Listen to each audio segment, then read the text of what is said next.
23-year-old specialist Brianna Moffett, 24-year-old specialist Kennedy Sanders, and 46-year-old Sergeant William Rivers.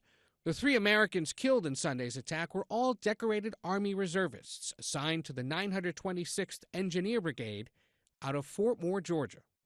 A U.S. official says the one-way drone used in the attack was Iranian-made, the same kind Iran has provided to Russia to aid in its invasion of Ukraine and to the militias it supports. Iran continues to arm and equip these groups to launch these attacks.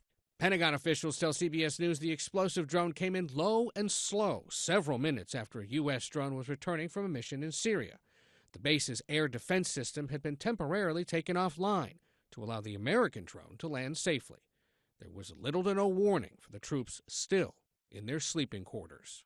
We will respond, and that response could be multi-leveled, come in stages, and be sustained over time. President Biden huddled with top advisors Monday while it's still unclear whether the U.S. will directly target Iran. We are not looking for a war with Iran. We are not seeking a conflict with the regime in a military way.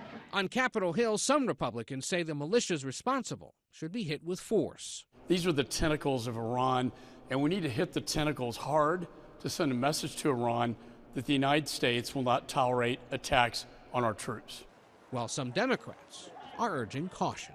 We are increasingly getting pulled into a wider and wider war in the Middle East, and I think we have to be extremely careful about what our next steps are.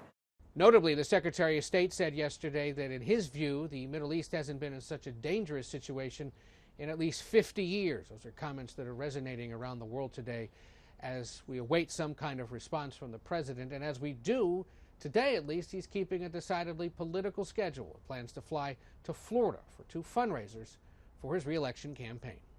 Ed O'Keefe, CBS News, the White House.